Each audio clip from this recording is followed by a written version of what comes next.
again, everyone, and welcome to another episode of Alumni Chats, a weekly podcast featuring alumni from the Department of Broadcasting and Journalism at Western Illinois University. My name is Buzz Hoon. I'm the host of the podcast.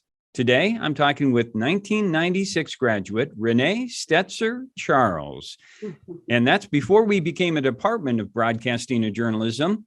She had a major in both journalism and communication/broadcasting back in the day. Welcome, Renee. It is so good to see you again. It has been a long time. Yes, it's 25 years, which so the first question is, how do you manage to stay looking the same?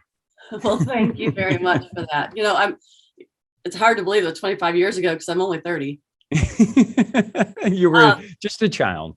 Just a child still. I have so many good memories of classes with you and chatting with you in the hallway, and just the advising and the advice that you gave really helped put me on the career that I'm on right now. So a lot of what I've done, you were a big part of it. Well, I think there's a lot of people, and you've had such a wonderful journey. We're going to get to that, but let's tell everybody where you are right now, what's going on in life. Right. Well, right now I am the spokesperson and the executive director of public relations and communications at Bradley University in Peoria, Illinois. And I've been here for about 8.5 years now. Prior to that, I was in broadcasting, and I was a news anchor, and I worked all around some stations in the Midwest, in Kentucky, in Wisconsin, and in Illinois. Well, that's and we'll get to all the details on that. It's been just a wonderful journey. But let's start way back in Abington, Illinois, because I always like to begin with things that might have influenced or impacted you now that you've had some time to reflect on, whether it's, family or just being in a smaller town. What was it like growing up, and how do you think that impacted you? You hit the nail on the head coming from a small town. So Abington, if people aren't familiar with it, West Central Illinois, I think it's about 45 minutes from Macomb. So it was a rural area. The town, I grew up about 4,000 people. My graduating class had just over 50. So small town. And, to be honest, you're limited with opportunities in a small town, especially when we didn't have a lot of big cities around us where you could really get more opportunities and check out new things.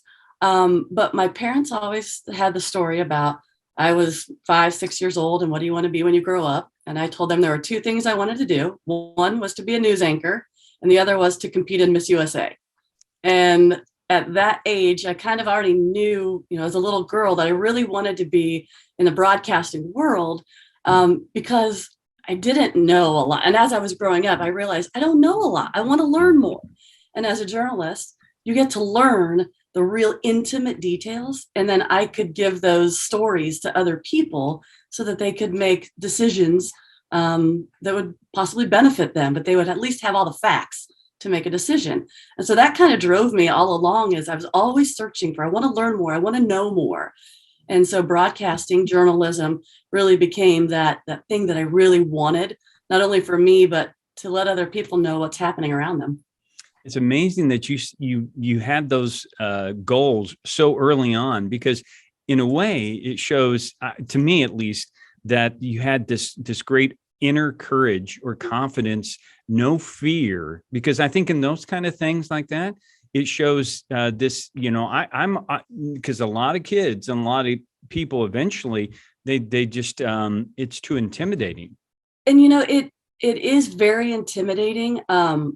No, I should preface this too with, at that time, my parents said, this is the perfect career for you because you won't stop talking. So it kind of was who I was. Yeah. It did get intimidating, no doubt about it, because I didn't have a lot of those opportunities. I had no idea how I was going to do it, because growing up, there weren't a lot of those role models around. But it's just something I'd always dreamed of doing. And then I chose Western. There was a good broadcasting department there, and it was still close to home. So I didn't have to go too far away. And, the school had a great reputation. The broadcasting department just really made me feel comfortable. And so when I got to Western, I realized, yeah, I am on the right path because this is what I want to do. And I really honed in on all of the different aspects of journalism, not just broadcasting, but English, journalism, PR, a little bit of the advertising. I tried to do all those classes that I could because I wasn't sure if it was going to work. And so I wanted to have all those other tools to help back me up just in case it didn't. And you did. You put in all those tools into your tool belt before you left. And it's amazing how you ended up employing those throughout your career. But early on, all the activities that you were involved in, let's just begin. I mean, because I think it's important for some people that you were a tri-sig. And so what kind of benefits do you get from that sort of sisterhood and being involved in the sorority? The whole small town thing comes into play here too, because in a small town, we didn't have a huge group of people and a great big group of friends. I mean, it was small and you knew everyone, but it was still hard to get to know people because you all went your separate ways.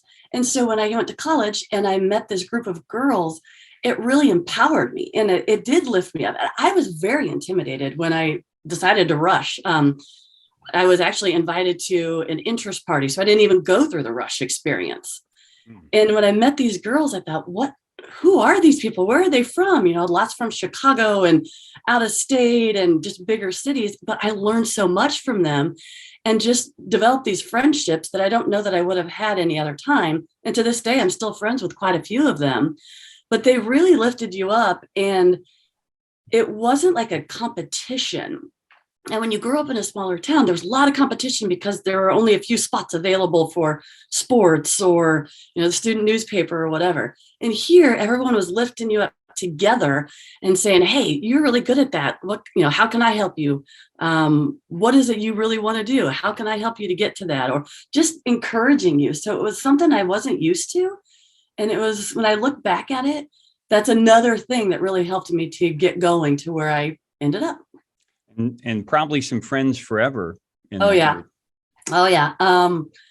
I still keep in touch with probably 6 or 8 of my sorority sisters. And then even outside of there too, I still keep in touch with a handful of people that I was friends with, that I lived with off campus that were not in my sorority or even in broadcasting or had anything to do in the same courses. We've kept in touch over the years, and it's, when you look back at it, it's a long time. Yeah. We've remained close. Now, an interesting thing that you put down, which I did not know, you also were in track and field your freshman year. I was a walk-on my freshman year. Nice. And so were you a runner? What was it? I was 100 high hurdle or 110 high hurdles and the 400 low hurdles. I ran track in high school, but I was a distance runner. Mm-hmm. And then my senior year, they said, well, I grew so much and got taller, and you should try the hurdles. And I did, and I did pretty well. And so when I came in my freshman year, I met some people on the team, and they said, well, you should just come talk to coach, and your scores or your times are good. You should come talk to coach and see if you can walk on. And I did, and they let me walk on. And so I ran. I only did my freshman year because after that, I decided I really wanted to focus on, what I wanted to do with my life. And I knew that wasn't going to be my, post-college career in running. So I only did it for 1 year, but I loved it. I had a great time. Well, it's an example of what I try to talk with our incoming freshmen about is, say yes to different things. And that's what you were doing, kind of finding your way along your early years, because you're also starting to get involved. You wrote for the student newspaper, the Western Courier. And so were you a news reporter? Did you take a particular subject area? Do you remember? I was more of kind of a stringer, one of the staff reporters. When they would say, we're looking for somebody to cover this story. Is anybody free? Or we would come in and I would call and say, hey, I've got an idea for a story. Can I do this? So I didn't necessarily have a beat, and it wasn't like every single week I had a story that was in there. It was more of a stringer type of a position, but it also helped me because I learned. This was even before I had done a lot of my journalism courses.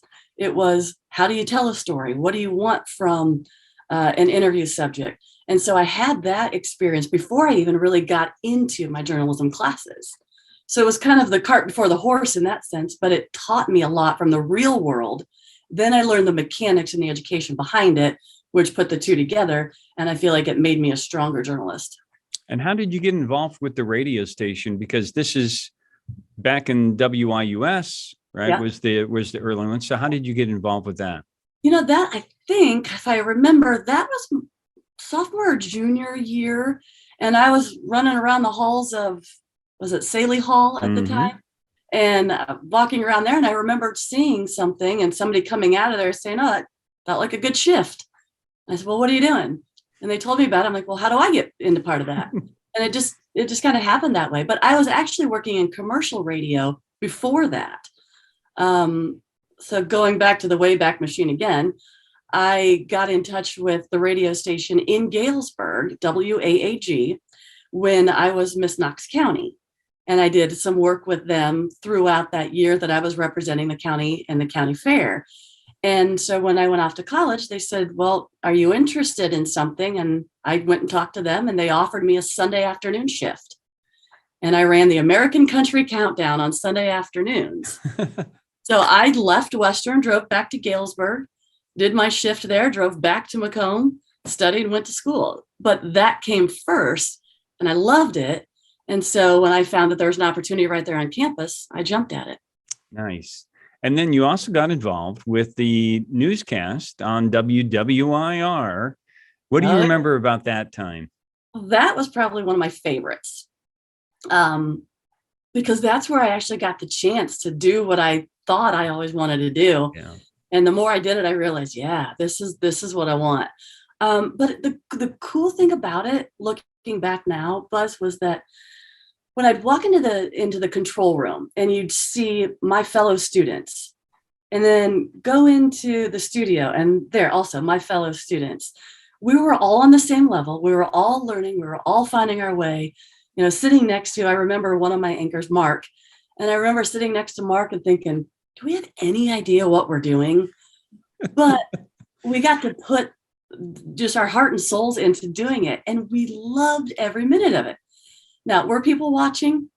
I don't know. Were they making fun of us? I don't know. Did they enjoy the show? Who knows? But we really loved doing it. And to be able to do it with my fellow students and the people that I sat in class with and the people that I just, laughed with, joked with, walked back and forth to class with, it was just kind of this family feel. And it was just a rush of, we did it. This is what we want to do. Yeah, that adrenaline rush is what really hooks people because, it is if people haven't been involved with news production or sports production at any time, once you get involved in that, it's a real adrenaline rush to be able to pull it off, as you said, because it is a bit of controlled chaos. That is an understatement. That it's just, when you're live, you're live. Yeah. And if your script's not ready and you're live, you better figure it out. So you've learned all of that stuff. And I really think that set me up for the success of my career that I had, because I learned the realistic side of it, not just, the books, not just the lectures, but I learned the realistic side to go along with all of that. And man, it was quite a rush and it was really cool to do. I'm trying to think, what Sharon Evans probably was in charge of the newscast, or? Yes, Sharon was, oh, you're going to make me put my thinking cap on. Sam? Sam was a big part. Sam was the main hands-on. And then Sharon was also there, and she'd come in and check with us every once in a while and do some air checks. But Sam was the one who was most hands-on with us at the time. Yeah. I'm sure he was teaching video production and Roger Sadler probably involved. And so I know that, it took a large, took many hands to be able to pull that off. Do you remember other students and other things that you were doing back then? We also did Macomb Magazine. Oh yeah, Macomb Magazine. It was like a 30-minute or 45-minute talk show. Yeah. We bring guests in and interview them. And we bring people in from the community or from campus, different people who are doing events, and bring them in. Why are you doing this? What is it all about? or people who are doing research on campus, or like I said, in the community to talk about different things. But that also had a whole Macomb community element to it. It wasn't just campus. Right. And that also opened up a lot of channels for me to get to know the whole entire community and not just, the Western campus. And that's what I really think is a great strength for our Mhm. young people, is being able to make those connections with the community, getting to talk to local politicians or people in the businesses, all these different individuals, to start understanding that they are young adults that are, and young professionals getting ready to transition into their careers. If I hadn't had those types of experiences, I don't know that I would have succeeded in what I did, because I learned how to do, of course, the very beginning, I was learning how to do a newscast. I was learning how to conduct an interview, but they were happening in real time and you were live. And so I had that experience to take with me, almost like an internship that I could take with me when I got my first job. So were you involved with Miss Illinois? Was it Miss Macomb? Were you involved at all with Miss Macomb before in that time? I won Miss Macomb when I was, 1996, I think it was. And then I went to the Miss Illinois for Miss America. And then after I graduated, I competed in the Miss Illinois, Miss USA. And that's where I won Miss Illinois and got a chance to go compete for Miss USA in 2000. So what was that like, and that, because that's a completely a different, different set of experiences, I'm sure, than what you were doing in terms of your career. So it was different because I was one of the oldest. I was 26 at the time. And so it was 18 to 26. I was already well into my career. Graduated from college. I was already working as a news anchor, actually here in Peoria. And so for me, I enjoyed the experience so much, and meeting people and just hearing all of their experiences. It made me want to continue to grow mine, because where I was really enjoying everything I was doing. But then when I had this opportunity to compete at Miss USA, it was like, wow, there's a whole world out there that I haven't seen yet. And so it really made me hungry for doing more and wanting to grow my career, because I'd seen all of these other young women who were doing the most amazing things. It just really sparked something in me to keep going. Yeah, I would imagine that opens up a window that you had never imagined. And when you peek your head through, you're never going to be the same. Yeah, it's something to this day that I'm still so proud of. It didn't define me. I was already, you hear a lot of the stereotypes of, if I don't win, then I'm nothing. Well, no, I did it because I thought it would open doors for me. When I won Miss Macomb and went on to the Miss Illinois for Miss America, it paid for my student loans. My college, I was paying my own student loans, and I was able to pay off my student loans within a few years because of those scholarships. When I did the Miss USA, I was able to open doors and meet more people who helped me to hone my craft to succeed more in my career. So it wasn't about being famous. It wasn't about all of that. That was part of it. Of course, I'm not gonna sugarcoat that, but it was about the opportunities that it gave me, and to put those opportunities into play and actually do something significant and make a difference with it. Did you stay connected at all with that organization? And I lost touch for a little while, but then a few years ago, I kind of got back in touch with it. I've mentored a few of the young ladies who are competing. I've judged a few different ones. So I've stayed in touch, but not, I kind of wish I had done more with it. It's been kind of on the periphery for several years, but I keep an eye on it. And like I said, the cool part of it is I do get to mentor and be a judge every now and then, and help younger ladies who want to go through this and learn more about it. So when you got done with WIU and you got out into your professional career, as you said, you got your first radio job. Did. Now, was that in Peoria? Was that?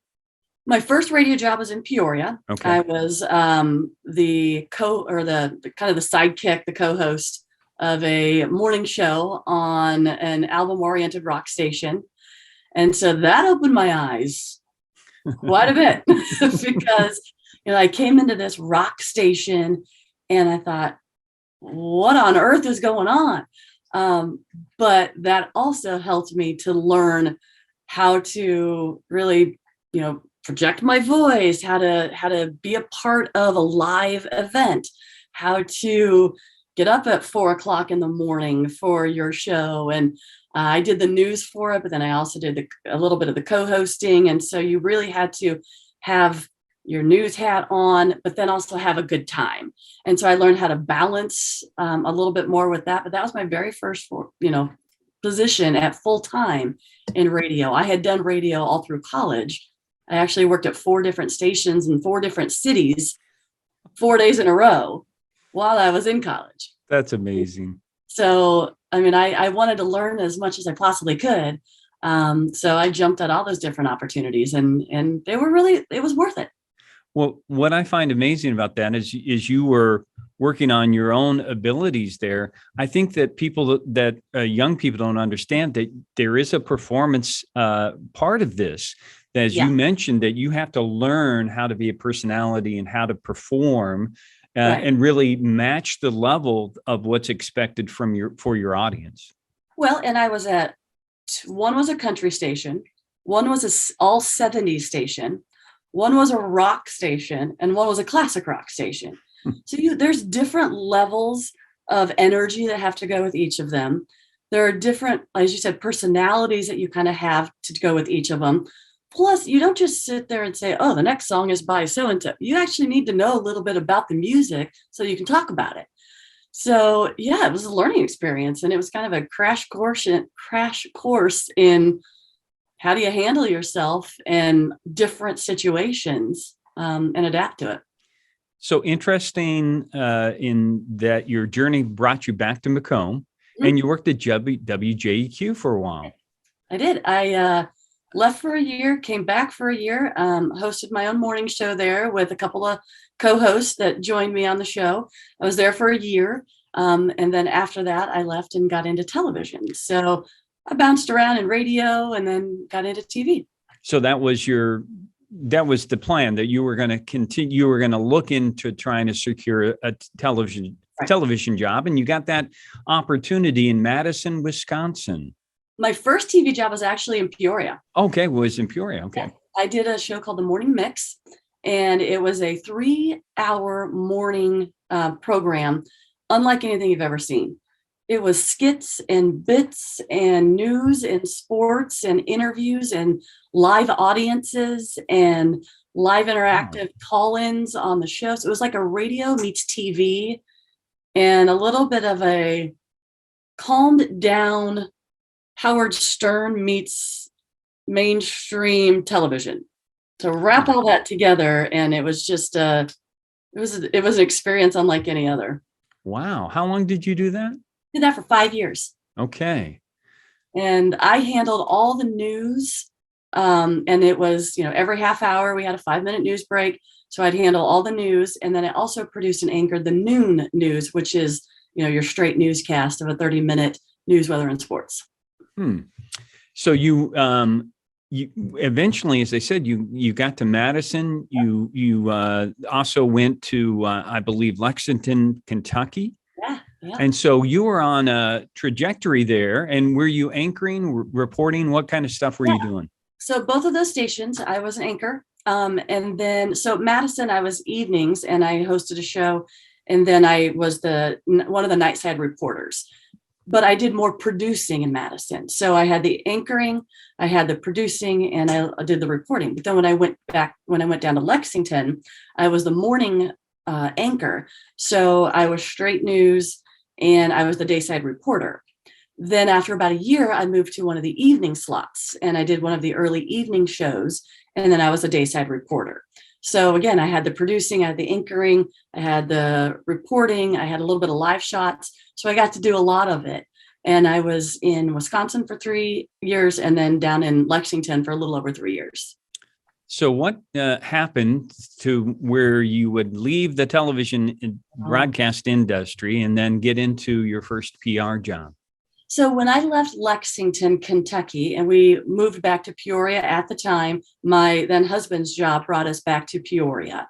And so when I came back here, it was one of those thoughts where I've worked in this market. I've accomplished, the things that I wanted to accomplish.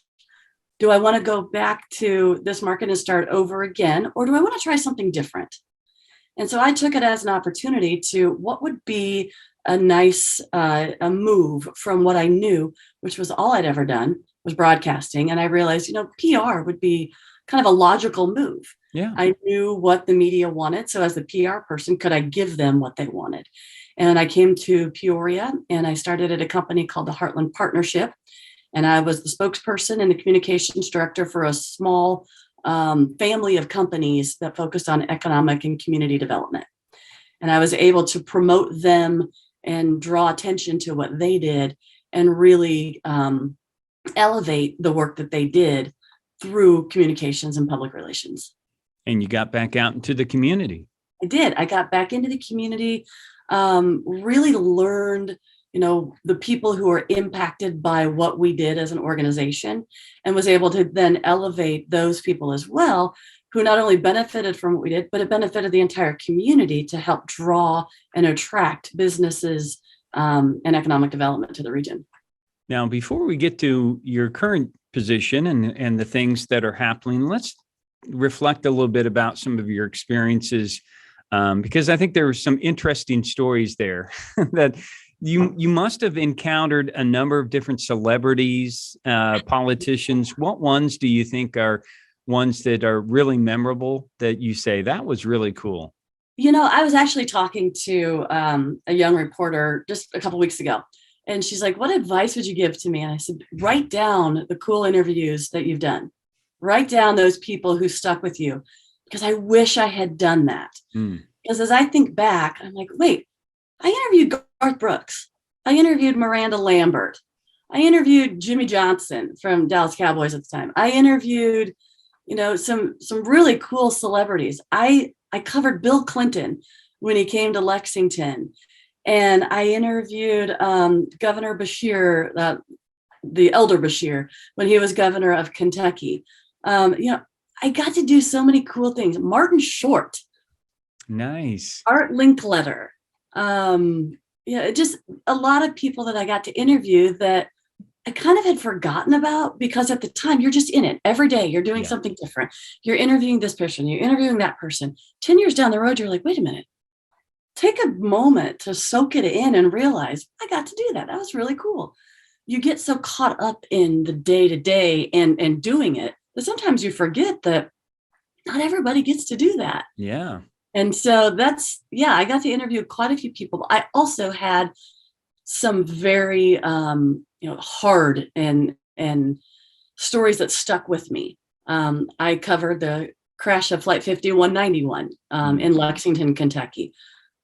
One of the most traumatic stories that I've ever covered in my life, and it sticks with me to this day. I covered stories of people who literally, Buzz, were watching their homes float away in a flood, and talking to them about, it's not how do you feel right now, it's what on earth are you going to do next? And you connect with these people. And so a lot of those stories stuck with me. The highs and the lows are really what made the career, and what made it a career to me. And the people that I sat alongside, Sam Dick was one of my co-anchors in Lexington, an incredible journalist he did this for 40 some years. And the things I learned from sitting next to him, and the things I learned from sitting next to some of these other journalists that I was able to be with, just experiences that I can't even put into words. I also want to just have you comment a little bit about, because you put this in your notes, I have to ask you about wrestling with WWE. What are you talking about? Okay. So when I was doing radio, I said, you really had to broaden your horizons. You really had to be able to go with the flow. So here I am, this right out of college, this young girl from small town. We had the WWE coming into Peoria, World Wrestling Entertainment, I think is what it was, coming to Peoria. The radio station that I worked at, we were there, the partnership. And they're like, we should do something. We're going to have you in the ring doing some announcing. I'm like, okay, but like announcing like what, and then they came back and said, you're going to announce the wrestlers for WWE, and we're going to set up this skit where you actually wrestle someone. I'm like, okay, well, hold on here. I'm 5'6" and like 115 pounds. What do you want me to do? And so we rehearsed this skit with Hillbilly Jim. That was the wrestler's name. I remember him. Yeah. And we set it up where my intern from the station was like my manager, and I'm wrestling with this other intern, and Hillbilly Jim comes in and saves me from having to do anything. And one of my interns, helps him, and they end up doing this wrestling match. But the whole thing is me in the ring on Monday Night Nitro, I think it was called. Mm-hmm. And yeah, so I've got that on my resume too. and among the other experiences you put down that you did play-by-play for a Monster Jam. Yep. This was in my PR days, and I was helping do some publicity for Monster Jam as they came to Peoria. And I think there was a snowstorm or something, and their play-by-play guy wasn't there and couldn't get there. He got sick or something. They're like, what do we do? And the gal that I was working with on the publicity company was like, well, she has a background in hosting and radio and TV. Do you want to do it? Sure. So I was out on the dirt doing the announcing and play-by-play for Monster Jam. So you have to be ready for anything. You have to be prepared for any scenario. Renee, you have shown, and that's what I meant, when I looked at your career, and I'm thinking, this girl is not afraid of anything. Just, yeah, I'll do it. It's, now, am I afraid to do it inside? I'm shaking like a leaf, Buzz. But it's all about, that's the career that I wanted. That's what I've always wanted to do. If you don't break out of your shell a little bit, how are you ever going to know what you could accomplish? Right. And that's one of the things I learned way back at WWIR was, if I don't try, I'm never going to know. Now, am I going to get in the ring again? No. Am I going to call Monster Jam again? Probably not. But I did it, and it opened my eyes to something different, and I broke my shell a little bit more and tried something new. So that's what life's all about. If you don't grab those opportunities, then you're going to miss them. So how did you get the current job at Bradley University? So when I was working at the Heartland Partnership, the company was changing and reorganizing. So I had stayed through the reorganization. And then this opportunity at Bradley University came available. They were looking for somebody to be the spokesperson and the executive director of public relations. And that was in July of 2013. And I jumped at the opportunity because Bradley, to me, is it's a gem of the Midwest. It is a private institution that has produced some incredible people, some people who have gone on to make huge differences throughout our world. And growing up, it was one of those prestigious institutions. And I believed in what Bradley was doing to better the community of Peoria. The way that we had these relationships with the things that Bradley is doing bettered the community that I called my home. And as calling Peoria my home, Bradley was just, again, one of those gems of the community. And so an opportunity to really work here was something that I was really excited about. And so I got to take my career of me being out front, me doing all of these things, and turn it around so that I could put other people out front. I could celebrate the person who was researching something and had a major breakthrough. I could celebrate the student who was accomplishing some amazing things that were going to change, the course of either our local community or somebody's life. And so I get to find those stories and dig them up and promote them to the outside world. And that's what I think is a sort of really cool about your job is you are still a storyteller, but many people don't know that you're the one telling the story because they just read about the student, the professor, the president, the administrator, whatever it is. But while you may have it comes from your area, from your office, rarely do they know that you're the person crafting the story, which I think is really cool. It's media relations, it's internal communications, it's crisis communications, it's community relations.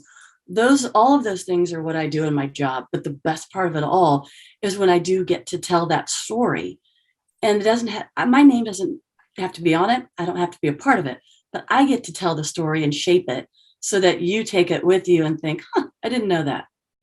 And that's kind of what it's always been about. When I was younger and this is what I wanted to do, I still get to do it just in a completely different manner.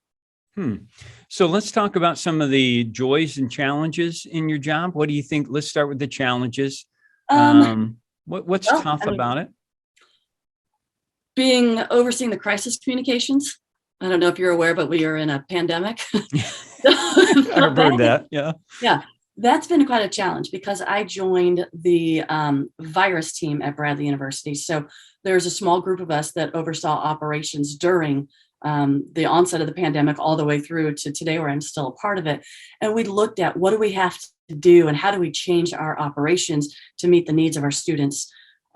What do we have to do to accommodate our faculty? What do we need to do to, stay relevant in a time where everything is changing? So that was probably the most challenging and joyful at the same time, because as we look at what we did over this last year and a half, I was a part of the team to say, how do we communicate that to everyone? How do we get that information out to people? Not only how do we do it, how do we communicate it? So I was part of that.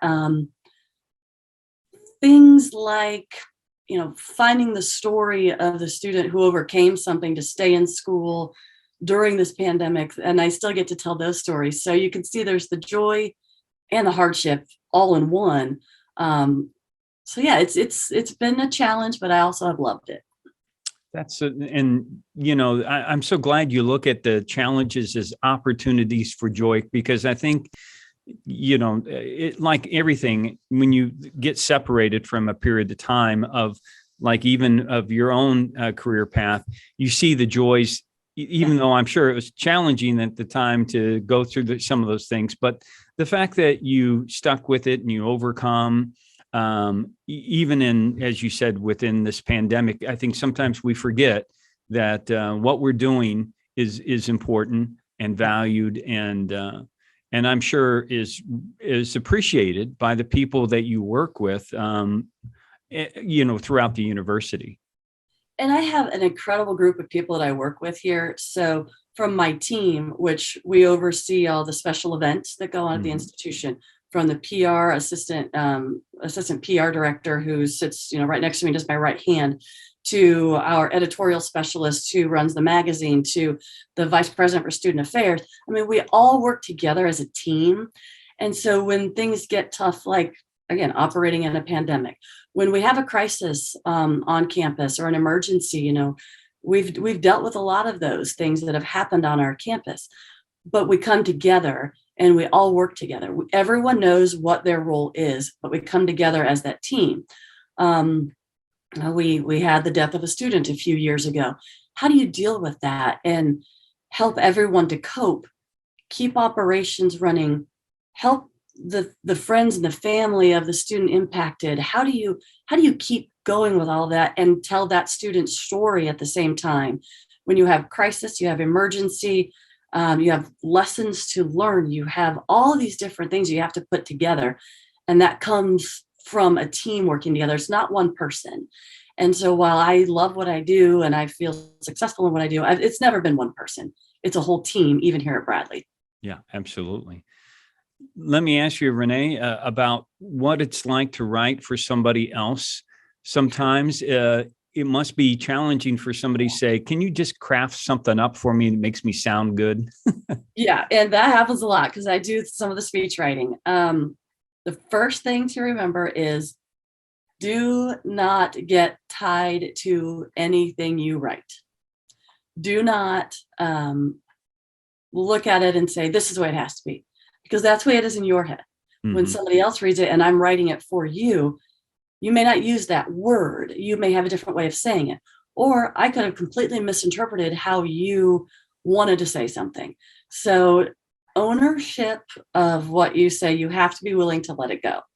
And you can't, you have to be willing to take criticism and open to change even if you don't feel that's the right way to do it, you have to be able to explain, here's why I would say it this way. But then again, you have to be willing to say, okay, these words are coming out of your mouth, so I have to understand that's the way you want to do it. This is just a draft. Yes. Draft. Everything is a draft. Everything is open for revision. Even the most final. For example, we just had commencement on the 18th, and we finished the script on the 16th. I sent it over to be printed on the 17th. As soon as I hit send, my phone rang, and it was the president saying, I have a change. And I'm like, okay. I just sent it to the printer, and okay, no problem. What do you want to change? And you just have to be able to go with it. You've got to go with the flow. You can't be too rigid. And you have to really understand that when someone up above says this is going to change, let's do it. We have enjoyed this conversation so much, Renee. I always like to end with kind of recommendations that you might have for a young person like yourself that which I don't even know if you could have predicted how winding your career has been, but in a very positive way. But what kind of recommendations do you have for a undergraduate student? No job is too little. Good. Remember that, because no matter what you do, there's always going to be somebody who's better. No matter how successful you become, there's always going to be something you've done wrong. So learn everything you possibly can, because if it doesn't work, then you have something to fall back on. And you also have other skills to make you even more marketable. So I studied PR, advertising, journalism, English, broadcasting, because I wanted to make sure that I had all the tools to make me successful. But you have to be willing to work hard. So no job is too small. Take all the opportunities that you can. Every little thing that you can learn will benefit you in some way. And don't utter the phrase, it's not my job. Doesn't matter if it's your job or not. You could learn something from it. So remember that it may not be your job, but it could help you to get to your next job. It could teach you something to make you even better at your job. Always be willing to accept help. Always be willing to accept the criticism, but don't lose sight of who you are and what you want to be. Man, I am so proud of you. And I'm so proud to call you an alum. Well, like I said at the very beginning of this, the successes I've had are because of where I've come from and the people that have been along the way. And I don't know that I've ever told you that, but you are one of the people who really helped shape what I wanted to do, because you believed in me and you always said you could do this. You encouraged me. And as the advisor and as my instructor, you gave me a lot of that courage and that self-confidence to keep doing it. And so thank you for, asking me to be a part of this, but also for helping me to get to where I am today. Oh, it's so good to catch up with you. And hopefully I will see you again in person. I hope so. Yeah. And good luck with everything. I'm so proud of what the broadcasting department has become, and where you are now. Congratulations to you. Thanks, Renee. You're welcome. And thanks for being on the podcast, and make sure to continue watching, everyone. If you're interested in being a guest on the podcast or want to recommend someone, please send me an email. We want to hear from you, and we hope you continue to watch and listen to the podcast and appreciate everyone's support. So until next week, stay safe, take care, and God bless.